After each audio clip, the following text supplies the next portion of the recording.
En 1976, son frère, de retour d'un voyage à Jérusalem, lui fait cadeau d'une copie du Coran. C'est le coup de foudre qui va changer sa vie. Un an plus tard, en 1977, il se convertit à l'islam. C'est alors que Cat Stevens devient Yusuf Islam, Joseph Islam.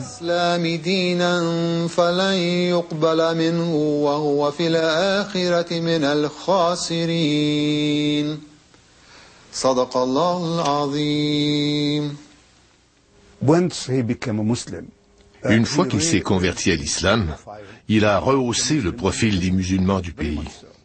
Et puis il s'est mis au service de la communauté. Il a d'abord fondé Muslim Aid, une fondation calquée sur Christian Aid, pour faire la collecte d'argent afin d'aider les musulmans du monde entier. Grâce à son énergie, à sa personnalité et à l'amour qu'il inspire, particulièrement dans le Golfe, il a pu amasser de grosses sommes d'argent et ainsi venir en aide à des communautés de partout. Le docteur Zaki Badawi a été l'un des premiers, à la fin des années 70, à bénéficier de la générosité de Yusuf Islam pour fonder une école. La philanthropie devient la nouvelle vocation de Yusuf Islam.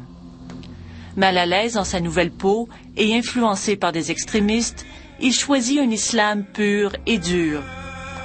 Et puis, il y a le chanteur Cat Stevens, celui qui prônait la paix et l'amour au début des années 70, qui vient d'apporter son soutien à la condamnation à mort de Salman Rushdie par l'ayatollah Khomeini. En 1989, il plonge au cœur de la controverse lorsqu'il se prononce en faveur de la condamnation à mort de l'auteur britannique Salman Rushdie. D'après Yusuf Islam, quiconque diffame le prophète doit mourir, et c'est précisément ce qu'a fait Rushdie dans le verset satanique. Des prises de position qui ne font pas l'affaire de tous les musulmans à Londres.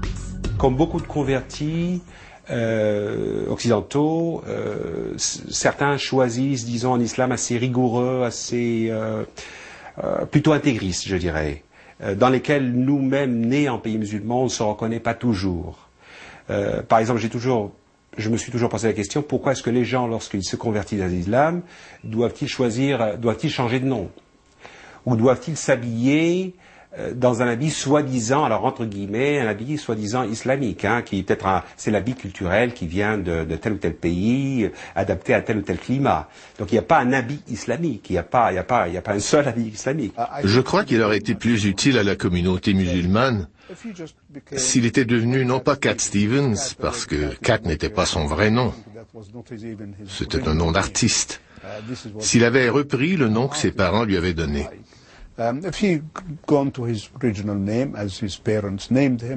Et si tout en devenant musulman, il avait continué à porter ce même nom et à porter des vêtements normaux, occidentaux, je pense que ça aurait aidé la cause musulmane.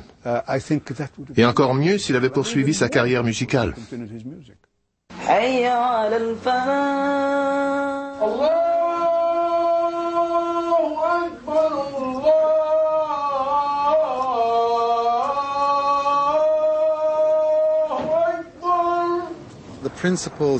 Les principes que je cherchais, je les ai trouvés dans l'islam. La paix, par exemple. Quand on s'interroge sur les grandes questions de la vie, il est important pour l'être humain d'essayer de trouver des réponses. L'islam m'a donné ces réponses.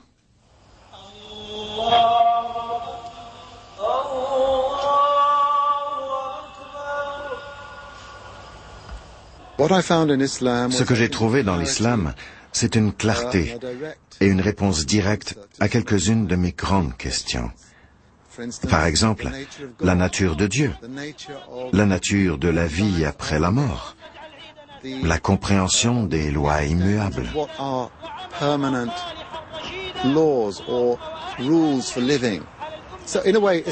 D'une certaine façon, l'islam répond à ces questions. Mais plus important encore, la personne doit faire la paix avec elle-même.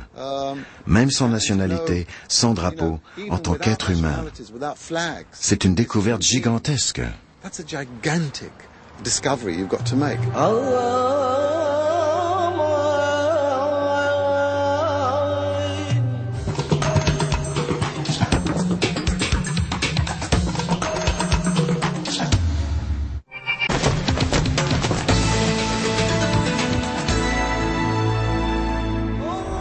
Youssouf Islam est un homme qui contrôle tout. Il protège son image de toutes les façons à sa disposition.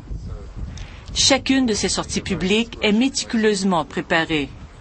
Avant de le rencontrer, nous avons dû lui remettre à l'avance les questions de l'entrevue. Il a refusé de répondre à certaines de ces questions.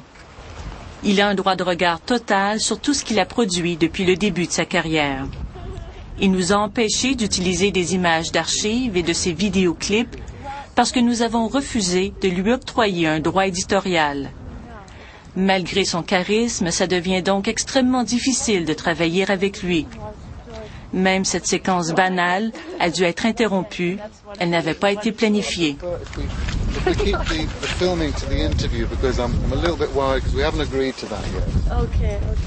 Une manie qui en exaspère plusieurs, à un point tel qu'on le qualifie souvent d'intégriste. Abdesalam Ben Daoud est un ami de Youssouf Islam. Pendant 4 ans, ils ont travaillé ensemble à différentes causes humanitaires. Intégriste, c'est une étiquette que personnellement je refuse. Parce que les gens qui sont totalement dans la vie, qui vivent comme aucun purpose, aucun but dans la vie, pour moi ils sont des super intégristes, des super terroristes parce qu'ils ne pensent qu'à eux. Pour moi, un intégriste, c'est quelqu'un qui donne la nourriture à un chien et le voisin meurt de faim.